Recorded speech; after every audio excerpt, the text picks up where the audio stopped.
নমস্কার বন্ধুরা, আজকে আমি আপনাদের শোনাবো বীরবলের ফাঁদে ধরা দিল চোর। একবার সম্রাট আকবরের রাজ্যে এক ধনী সওদাগরের সব কিছু চুরি হয়ে যাচ্ছিল। তখন সেই শোকগ্রস্ত সওদাগর রাজ দরবারে এলেন সাহায্য চাইতে।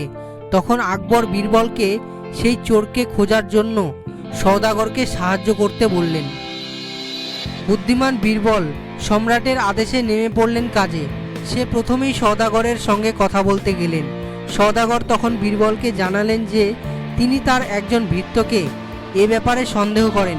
কিছুটা ইঙ্গিত পেয়ে বীরবল বণিকের সকল ভৃত্যকে ডেকে পাঠালেন এবং তাদের সকলকে একটি সারিতে দাঁড়াতে বললেন। যখন তাদেরকে সেই চুরির ব্যাপারে জানানো হলো, তখন তারা প্রত্যেকেই ঘাড় নেড়ে তা অস্বীকার করলেন। আর এমনটাই তো স্বাভাবিক। তারপর বীরবল তাদের সকলকে সমান মাপের একটি করে লাঠি দিলেন। তারপর চলে যাওয়ার সময় তাদের সকলকে বললেন, যেই ব্যক্তি সেই বণিকের ধন সম্পত্তি চুরি করেছে তার লাঠিটি আগামীকালের মধ্যে 2 ইঞ্চি বেড়ে যাবে।